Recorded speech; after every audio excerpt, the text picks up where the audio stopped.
안녕하십니까. 40년 경력 어르신들의 배뇨 건강만을 연구해 온 비뇨의학과 명예교수, 올해 77 최일규입니다. 혹시 오늘 새벽에도 시도 때도 없이 찾아오는 소변 때문에 지긋지긋한 불면의 밤을 보내고 결국 핏발선 눈으로 절망적인 아침을 맞이하지는 않으셨습니까? 1시간에 한 번, 아니 30분에 한 번꼴로 화장실을 들락거리며 차라리 이 밤이 빨리 끝나버렸으면 하고 처절하게 외치고 싶었던 적은 없으셨는지요? 이것은 단순한 불편함이 아닙니다. 이것은 당신의 삶을 송두리째 흔들고 건강을 파괴하며 심지어 생명까지 위협할 수 있는 무서운 적신호입니다. 오늘 이 영상을 그냥 지나치신다면 당신은 앞으로도 매일 밤 화장실의 노예가 되어 쪽잠을 전전하고 낮에는 만성 피로와 기억력 감퇴에 우울증에 시달리며 최악의 경우 어두운 화장실에서 넘어져 고관절이라도 부러지는 끔찍한 상황에 처할지도 모릅니다. 통계는 거짓말을 하지 않습니다. 야간뇨 환자의 낙상 위험은 무려 3배나 폭등합니다. 의사 양반 또 겁주는 소리 하시네. 나이 들면 다 그런 거지 뭘 새삼스럽게. 이런 건강정보 수십 개는 봤지만 하나도 효과 없었어. 네, 충분히 그렇게 생각하실 수 있습니다. 그동안 얼마나 많은 정보에 실망하고 또 얼마나 많은 밤을 좌절감 속에서 보내셨겠습니까? 하지만 오늘 제가 드리는 약속은 차원이 다릅니다. 이것은 뜬구름 잡는 이야기가 아니라 제 의사 인생 40년 수만 명의 야간뇨 환자들을 직접 치료하고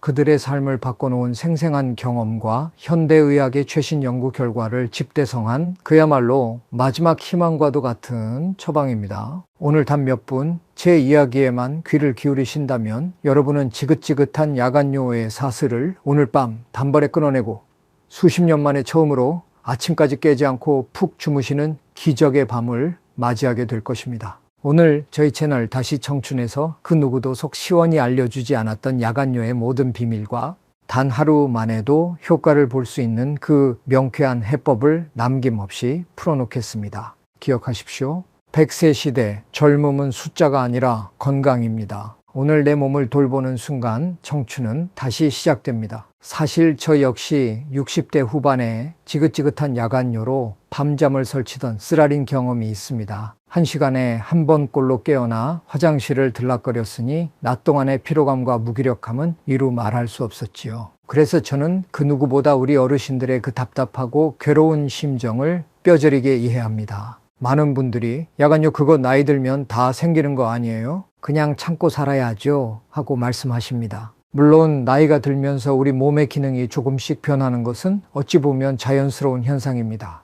밤에 소변 생성을 억제하는 항인효 호르몬 분비가 줄어들고 소변을 저장하는 방광의 탄력성과 용적 또한 젊었을 때보다 감소하기 때문이죠. 남성분들은 전립선이 커지면서 여성분들은 방광 주변 근육이 약해지면서 소변을 시원하게 보지 못하고 자주 마려운 증상이 나타나기도 합니다. 하지만 그렇다고 해서 이 모든 불편과 고통을 그저 나이 탓으로만 돌리고 속수무책으로 방치해야만 하는 걸까요? 절대 그렇지 않습니다. 오늘 제가 알려드릴 야간뇨 완전 정복 3단계 필승 전략만 제대로 알고 실천하신다면 여러분의 밤은 오늘부터라도 완전히 달라질 수 있습니다. 병원 약이나 수술에 의존하지 않고 우리 집에서 아주 간단한 생활습관 교정만으로도 놀라운 변화를 경험하시게 될 것입니다. 이것은 단순한 기대가 아닌 과학적 근거와 수많은 임상 사례로 증명된 명백한 사실입니다. 자, 그럼 그 첫 번째 단계부터 함께 시작해 볼까요? 제1단계는 바로 밤의 수도꼭지를 확실하게 잠가라. 저녁 수분 관리의 황금률입니다. 가장 기본적이지만 그 효과는 가장 강력한 방법입니다. 우리 몸의 항긴효 호르몬은 밤 시간 동안 소변이 과도하게 생성되는 것을 막아주는 일종의 수도꼭지 역할을 합니다. 그런데 연세가 드시면 이 호르몬의 분비량이 자연스럽게 줄어들면서 밤에도 수도꼭지가 완전히 잠기지 않고 계속해서 소변이 만들어지는 것이죠. 그래서 저녁 시간의 수분 관리가 야간뇨 해결의 첫걸음이자 가장 중요한 핵심이 되는 것입니다. 저만의 특별 처방입니다. 첫째, 저녁 식사는 잠들기 최소 3시간에서 4시간 전에 반드시 마치십시오. 음식이 위장에 머무르는 시간을 고려하고 잠들기 전 충분히 소화될 시간을 주는 것입니다. 둘째, 저녁 식사 시간에는 국이나 찌개 같은 국물 음식을 되도록 피하거나 드시더라도 건더기 위주로만 드시고 국물은 최대한 적게 딱 3숟가락 이하로만 드십시오. 국물 한 그릇에는 우리가 생각하는 것보다 훨씬 많은 양의 수분과 더 무서운 것은 바로 염분이 함께 들어 있습니다. 이 염분은 우리 몸속에서 수분을 끌어당겨 소변 양을 폭발적으로 늘리는 주범이 됩니다. 셋째, 저녁 식사 이후부터 잠들기 전까지는 물이나 기타 음료, 수분이 많은 과일, 야식 등을 일절 입에도 대지 않는 것을 철칙으로 삼으셔야 합니다. 약을 드셔야 한다면 아주 최소한의 물, 즉 입만 적실 정도의 물로만 드십시오. 목이 마르면 어떡하나요? 물 없이는 하루도 못 사는데요. 물론 처음에는 갈증 때문에 조금 힘드실 수 있습니다. 하지만 우리 몸은 생각보다 빠르게 새로운 환경에 적응합니다. 그 대신 낮 동안, 특히 오전부터 이른 오후 시간까지 의식적으로 물을 충분히, 예를 들어 하루 총 1.5리터에서 2리터 정도를 여러 번에 걸쳐 천천히 나눠 드시면 저녁 시간의 갈증은 훨씬 줄어들 것입니다. 이것은 마치 낮에 미리 저수지에 물을 채워두고 밤에는 수도꼭지를 잠그는 것과 같은 이치입니다. 얼마 전 72살의 이영자 할머니께서 밤마다 서너 번씩 깨는 야간요 때문에 단 하루도 편히 주무신 적이 없다며 눈물로 호소하셨습니다. 할머니는 평소 저녁 식사 후 달콤한 과일을 꼭 드시고 주무시기 직전에도 입가심으로 물 한 컵을 마시는 오랜 습관이 있으셨죠. 여행은커녕 친척집 방문도 두려워 점점 집안에만 갇혀 지내셨다고 합니다. 저는 할머니께 다른 어떤 처방보다 먼저 이 저녁 수분 관리 황금률을 딱 하루만이라도 독하게 실천해 보시라고 간곡히 권했습니다. 그리고 다음날 아침 할머니는 믿을 수 없다는 듯 떨리는 목소리로 제게 전화를 주셨습니다. 원장님, 이게 꿈인지 생시인지 모르겠습니다. 제가 어젯밤에는 단 한 번도 깨지 않고 아침까지 정말 수십 년 만에 처음으로 통잠이라는 것을 잤습니다. 아침에 일어나니 몸이 날아갈 것 같아요.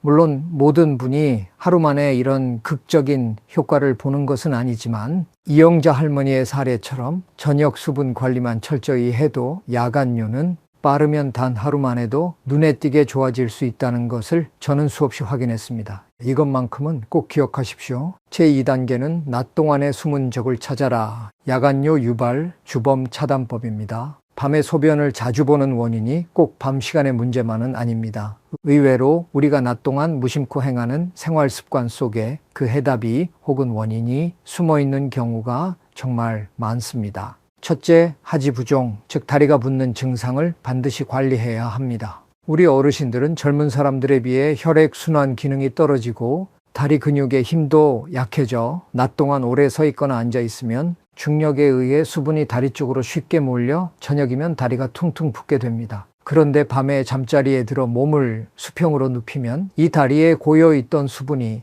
다시 혈액 속으로 대량 흡수되어 신장을 거쳐 결국 한밤중에 소변으로 만들어져 우리를 깨우는 것입니다. 이것이 바로 밤사이 소변량을 늘리는 아주 교활한 숨은 주범 중 하나입니다. 특히 심장 기능이나 콩팥 기능이 약해진 어르신들은 이 현상이 더욱 심하게 나타날 수 있습니다. 해결책은 생각보다 어렵지 않습니다. 저녁 식사 후 또는 잠들기 2-3시간 전부터 다리를 심장보다 높게 올리고 편안히 휴식을 취하는 것입니다. 소파에 앉아 다리를 다른 의자나 높은 쿠션에 올리거나 침대에 누워 다리 밑에 이불이나 베개를 2-3개 받쳐 다리를 높이 올려두는 것도 아주 좋은 방법입니다. 이렇게 하면 낮 동안 다리에 정체되었던 수분이 잠들기 전에 미리 상체로 이동하여 효과적으로 소변으로 배출될 수 있도록 도와줍니다. 매일 저녁 30분만이라도 이 습관을 들여보십시오.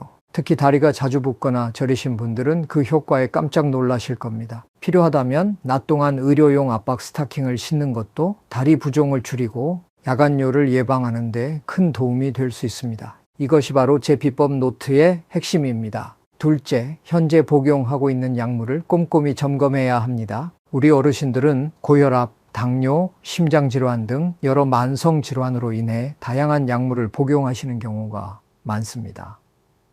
그런데 이 약물들 중 일부, 예를 들어 고혈압 약에 포함된 이뇨제 성분이나 일부 전립선 비대증 치료제, 특정 신경계 약물 등은 소변량을 늘리거나 방광을 자극하여 야간뇨를 유발하거나 악화시킬 수 있습니다. 만약 최근 새로 처방받아 복용하기 시작한 약이 있거나 기존에 드시던 약의 용량이 변경된 후 야간뇨 증상이 심해졌다면 반드시 약을 처방해준 의사 선생님과 그 사실에 대해 상세히 상담하여 약물 조정을 고려해 보셔야 합니다. 절대로 고객님 임의로 약을 중단하거나 용량을 마음대로 줄이시는 것은 매우 위험한 행동이니 삼가셔야 합니다.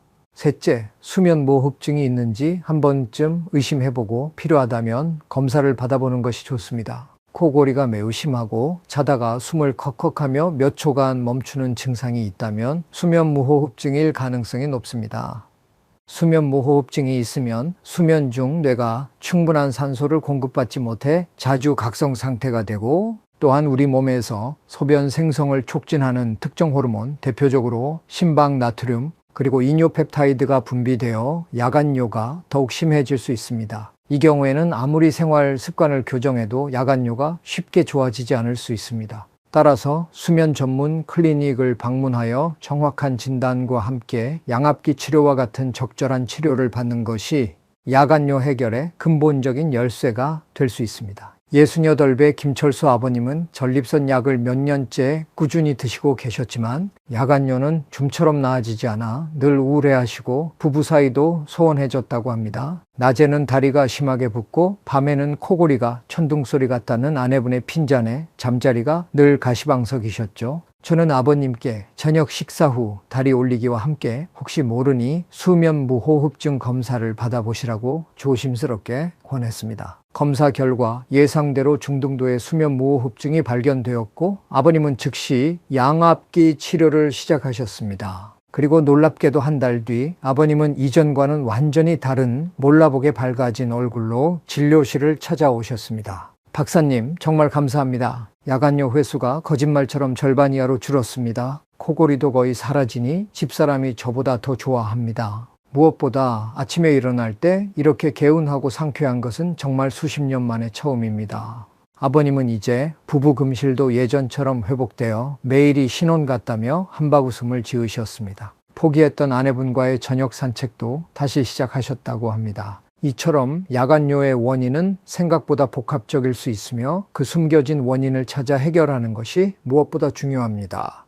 제3단계는 방광을 속이고 잠을 지켜라. 야간뇨 착각 탈출 및 방광 훈련법입니다. 많은 어르신들이 새벽에 살짝 잠이 깨기만 해도 또 소변 마려운가 보다 하고 지레짐작하며 조건반사적으로 화장실을 찾으십니다. 하지만 이때 실제로 방광이 가득 차서 깨는 경우보다는 얕은 잠 때문에 작은 뒤척임이나 소리에도 쉽게 각성하거나 혹은 오랜 습관으로 인해 그 시간에 그냥 깨는 경우가 훨씬 더 많습니다. 이것이 바로 야간뇨 착각입니다. 그리고 이 착각에서 반드시 벗어나셔야 합니다. 새벽에 잠이 깼을 때 정말로 소변이 급한지 아니면 그냥 잠결에 뒤척이다 깬 것인지 잠시 눈을 감고 자신의 몸 상태를 차분히 느껴보십시오. 만약 아랫배가 묵직하고 지금 당장이라도 소변이 쏟아질 것 같다는 강렬한 요의가 아니라 그저 조금 마려운 것 같기도 하고 아닌 것 같기도 하고 참을 만은 한데 싶은 정도라면 바로 화장실로 달려가지 마시고 다시 편안하게 눈을 감고 아주 깊고 느린 심호흡을 대여섯 차례 반복하며 잠시 기다려 보십시오.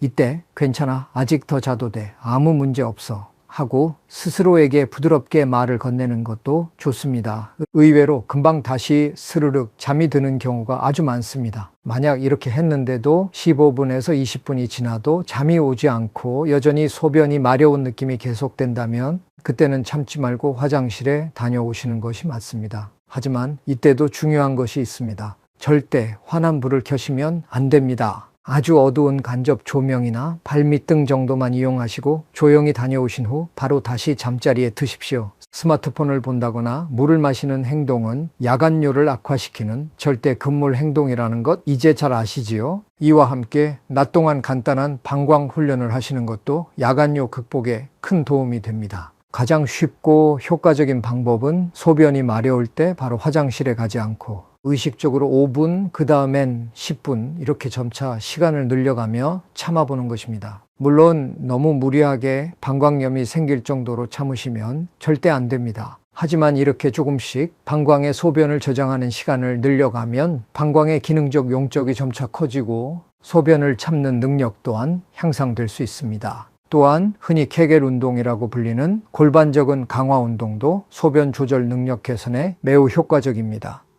마치 소변을 참을 때처럼 항문과 요도 주위 근육을 최소 10초간 꽉 조였다가 천천히 풀어주는 동작을 하루에 수시로 생각날 때마다 반복해 주시면 됩니다. 저만의 특별 처방입니다. 앉아 계실 때나 TV를 보실 때도 얼마든지 하실 수 있는 아주 쉬운 운동입니다. 이러한 노력들이 차곡차곡 쌓이면 어느새 여러분의 방광은 밤새 편안히 잠을 잘 수 있도록 든든하게 여러분을 지켜줄 것입니다. 자, 그럼 마지막으로 야간요 문제로 병원을 찾아야 하는 경우는 언제일까요? 오늘 알려드린 생활습관 개선으로도 밤에 2번 이상 깨는 날이 일주일에 나흘 이상 지속된다면 그때는 주저하지 마시고 반드시 비뇨의학과 전문의와 상담하셔야 합니다. 또한 낮에도 소변을 너무 자주 보거나 소변을 참기 어렵거나 소변을 봐도 시원하지 않은 잔뇨감이 있거나 갑자기 요실금 증상이 생겼다면 이것은 단순한 야간요가 아닐 수 있으니 반드시 병원을 찾으십시오.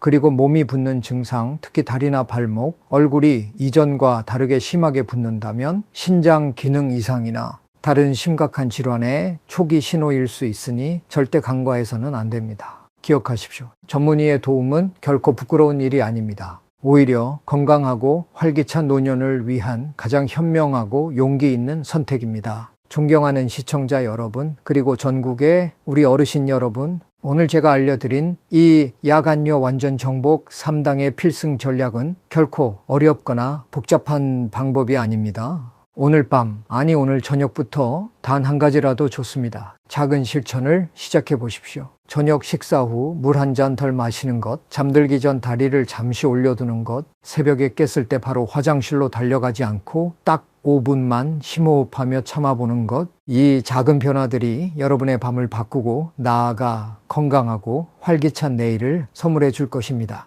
제가 진료실에서 만났던 72살 이영자 할머니 말씀을 다시 한번 전해드리고 싶습니다. 평생을 괴롭혔던 야간요에서 단 하루 만에 해방되신 후 할머니는 제게 이렇게 말씀하셨습니다. 원장님, 어젯밤엔 정말이지 수십 년 만에 처음으로 아침 해가 뜰 때까지 한 번도 깨지 않고 깊은 잠을 잤습니다.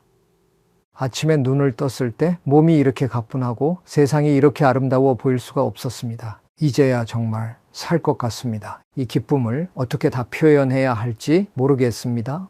할머니의 그 촉촉한 눈빛과 진심에서 우러나오는 감사의 말씀은 저에게도 의사로서 가장 큰 보람이자 잊지 못할 행복이었습니다. 여러분도 충분히 경험하실 수 있습니다. 오늘 밤 그 기적의 주인공이 바로 당신이 될 수 있습니다. 오늘 알려드린 방법 중 이건 나도 한번 해봐야겠다 하는 것이 있으셨다면 지금 바로 댓글로 여러분의 다짐과 기대감을 나눠주십시오. 그리고 궁금한 점이 있다면 언제든지 질문해 주십시오. 제가 모든 댓글을 꼼꼼히 읽고 직접 정성껏 답변 드리겠습니다. 오늘 제 이야기가 여러분의 편안한 밤과 건강한 삶에 한 줄기 희망의 빛이 되었기를 간절히 바랍니다. 저희 채널 다시 청춘은 언제나 우리 어르신들의 빛나는 삶을 응원합니다. 이 소중한 정보가 주변의 다른 분들에게도 큰 힘이 될 수 있도록 구독과 좋아요 그리고 알림 설정과 공유까지 꼭 부탁드립니다. 100세 시대 젊음은 숫자가 아니라 건강입니다. 오늘 내 몸을 돌보는 순간 청춘은 다시 시작됩니다. 지금까지 어르신 배뇨건강 전문 비뇨의학과 명예교수 최일규였습니다. 감사합니다. 오늘 밤 부디 화장실 걱정 없는 깊고 편안한 밤 맞이하시기를 진심으로 기원합니다.